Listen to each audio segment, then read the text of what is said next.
अगर आप विभिन्न प्रकार की परीक्षाओं में बैठते हैं, जैसे महत्वपूर्ण परीक्षा जैसे आरआरबी की परीक्षा हो गई, बीपीएससी की परीक्षा हो गई, बिहार स्टेट सर्विसेज में जो भी परीक्षाएं होती हैं, एसएससी लेवल की, किसी अदर स्टेट की होती है, तो आपके लिए ये वीडियो बहुत इंपॉर्टेंट है। सभी में, आरआरबी में तो बहुत पॉपुलर है, रेलवे के एग्जाम में नॉर्मलाइजेशन बहुत पॉपुलर है। आप जो अंक लाते हैं उनका नॉर्मलाइजेशन होता है। क्यों छिड़ा है इतना बवाल इस पे? क्यों छात्र नहीं चाहते कि हमारे स्कोर का, जो हमारे अंक जो हम एग्जाम में लाए हैं, जो हम लिख के आए हैं, उसका नॉर्मलाइजेशन हो? क्यों इतना विरोध हो रहा है? यूपी पीसीएस में विरोध हुआ, निर्णय वापस ले लिया गया। बीपीएससी में विरोध हुआ, निर्णय वापस ले लिया गया। क्यों छात्र सड़क पे उतर आए? जानेंगे इस नॉर्मलाइजेशन का चक्कर। पूरे वीडियो में पूरा कैलकुलेशन बताऊंगा कि कैसे आपके कितने मार्क्स आए हैं, तो नॉर्मलाइजेशन स्कोर आपका कितना हो जाएगा, किस हिसाब से इसका जो है निर्धारण होता है। नमस्कार दोस्तों, मैं उमंग कुमार सिंह स्वागत करता हूं आपके अपने यूट्यूब चैनल एग्जाम नगरी में। और आइए जानते हैं पूरा नॉर्मलाइजेशन का चक्कर। तो हाल ही में पहले क्या हुआ कि यूपी पीसीएस की परीक्षा निर्धारित हुई, उसका पूरा जो है परीक्षा का मॉड्यूल आया। उसमें बताया गया, उसमें निर्धारित किया गया कि स्कोर जो है, जो भी स्कोर आएंगे छात्रों के, उनका नॉर्मलाइजेशन होगा। अब नॉर्मलाइजेशन की खबर फैलते ही पूरा बवाल मच गया, सभी छात्र सड़क पे आ गए और काफी जद्दोजहद के बाद लाठीचार्ज हुई, दंगा हुआ, जो भी है सब चीजों के बाद जो है फाइनली यूपी पीसीएस जो है वो आयोग को झुकना पड़ा कि हम नॉर्मलाइजेशन से स्कोर निर्धारित नहीं करेंगे, अर्थात स्कोर का नॉर्मलाइजेशन नहीं होगा। हाल ही में बीपीएससी ने भी घोषणा की थी, लागू नहीं किया था, बीपीएससी ने भी जो है घोषणा की थी कि नॉर्मलाइजेशन होगा या हो सकता है। इसके लिए भी छात्र जो है सड़क पे आए। यहां तक कि खान सर, जो पॉपुलर टीचर हैं पटना के, वो पटना के खान सर भी छात्रों के साथ आंदोलन में कूद गए। जहां उनकी तबीयत खराब हुई, उनको पहले तो जेल हुई थी, वहां उनकी तबीयत बिगड़ी, फिर वहां उनको अस्पताल में भर्ती कराया गया, उनके से बाद में चार्जेस हटाए गए और अभी वो स्वस्थ हैं। तो इतना बवाल होने के बाद बीपीएससी का स्टेटमेंट आया कि नहीं नहीं, हम नॉर्मलाइजेशन घोषणा नहीं की थी, बस हमने कहा था कि हो सकता है, तो हुआ नहीं। आरआरबी में ऑलरेडी नॉर्मलाइजेशन होता है। आप स्कोर करते हैं, आपने 69 स्कोर किया, जब आप नॉर्मलाइजेशन स्कोर चेक करते हो तो आपके 91 होते हैं। 91 होने का यह मतलब नहीं है कि आपने 91% स्कोर किया है।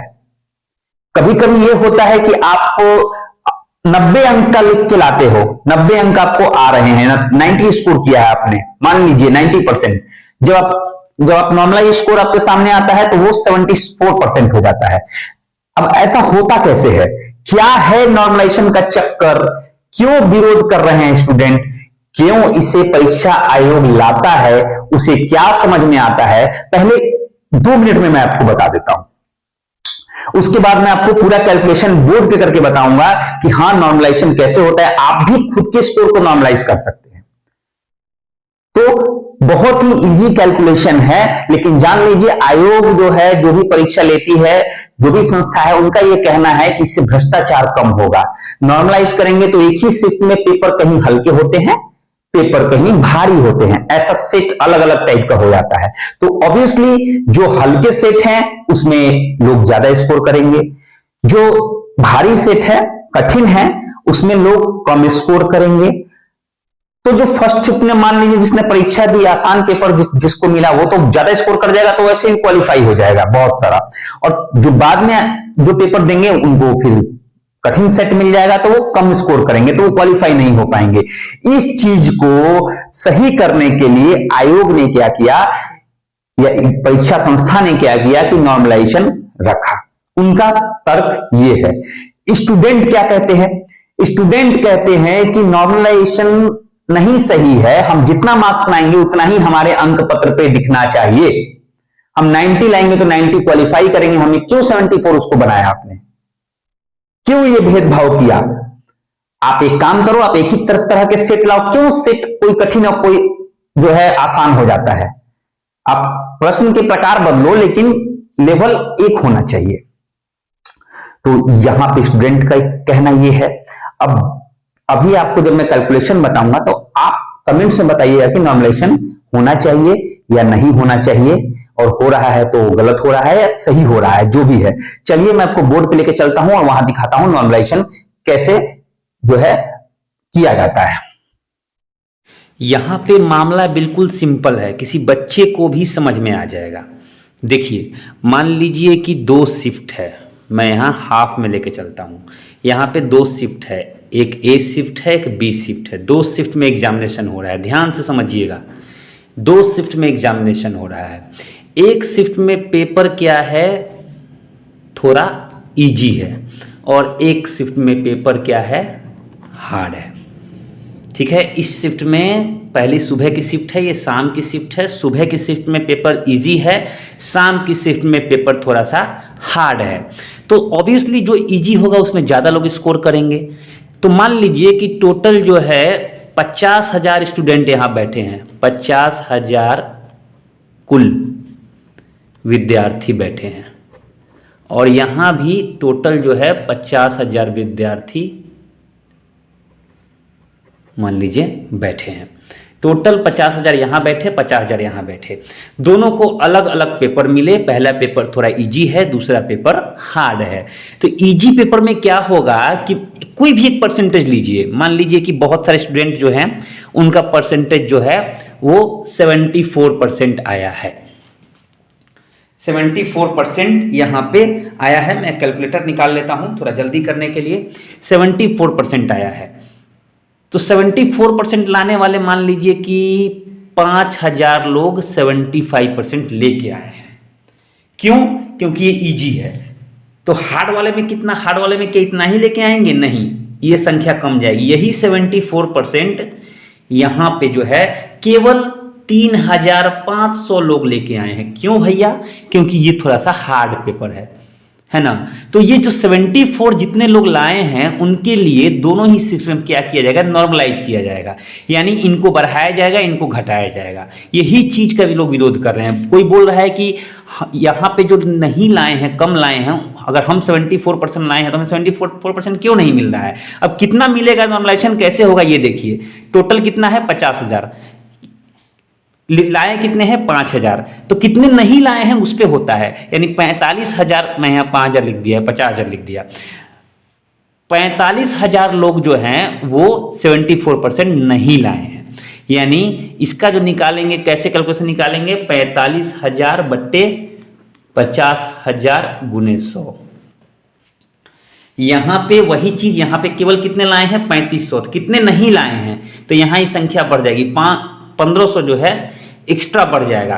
तो कितना, 50,000 में से 3500 जो है लाए हैं, तो कितने नहीं लाए हैं, तो 46,500 लोग नहीं लाए हैं। इसको 50,000 से डिवाइड कर देंगे गुने 100।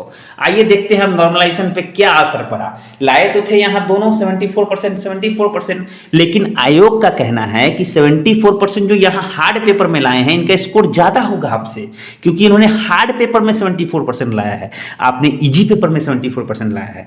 जरा इसको कैलकुलेशन करके देखते हैं कितना होगा। तो यहाँ पे तो सीधे 3 0 से 3 0 काट दीजिए, और 5 10 50 और 5 9 45, 900, और 10 को इससे भी काट दीजिए, 90% हो गया। ये नॉर्मलाइज स्कोर है, परसेंटाइल भी बोलते हैं इसको। ये नॉर्मलाइज स्कोर कितना हो गया, 90%। अच्छा, इनका देखते हैं कितना हुआ। यहां देखिए 2 0 से 2 0 खत्म, ठीक है। अब यहां पे कितना हो गया, 465 पे 2 0 बट्टे 5 2 यहां खत्म। कितना हुआ, 45, एक बच गया, 5 3 15, 93%। अब आपको नजर में आ रहा होगा कि यहां जिन्होंने इजी में दिया, जिन्होंने इजी मार्क्स लाए हैं 74% इजी पेपर में, आसान पेपर में, उनको कितना मार्क्स हुआ, नॉर्मल स्कोर 90%। लेकिन जो हार्ड में लाए हैं उनको कितना मिल गया, 93%। तो अगर आपको इजी पेपर में जाना है तो इजी पेपर में आपको 78% लाना होगा कम से कम, या 80% लाना होगा, तभी आप इनसे आगे निकल पाएंगे। ठीक है, वैसे ही मान लीजिए कि यहां भी फिर 2 एग्जाम्पल लेते हैं। मान लीजिए कि फिर से 2 एग्जाम हुआ है, paper A, paper B. Paper B hard है, इस पर हार्ड लेके चलते हैं, और ये इजी है, ठीक है। और मान लीजिए कि 10,000 लोग बैठे हैं, यहां भी 10,000 लोग बैठे हैं, यहां भी 10,000, संख्या मान लीजिए बराबर है। अब 10,000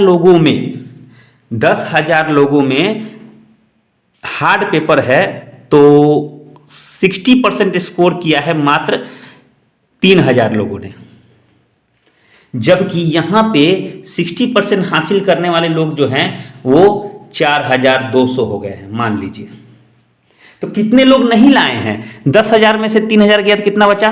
7,000 और बट्टे 10,000 और गुने 100।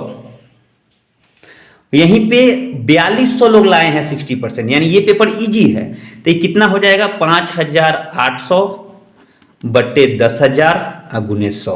अब देखिए मिला लीजिए, आप ही 2 जीरो से गया, 2 जीरो से 2 जीरो गए, ये हो गया 58% इजी पेपर में। हार्ड पेपर में कितना हो गया? 2 जीरो से 2 जीरो गया, 1 से यहां 10,000 लिखना था, 2 से 2 गया, 70%। देखिए यानी हार्ड पेपर में जिन्होंने 60% लाया उनका परसेंटाइल 70 हो गया, और इजी पेपर में जिन्होंने सेम मार्क्स लाया उनका परसेंटाइल कम गया। क्यों?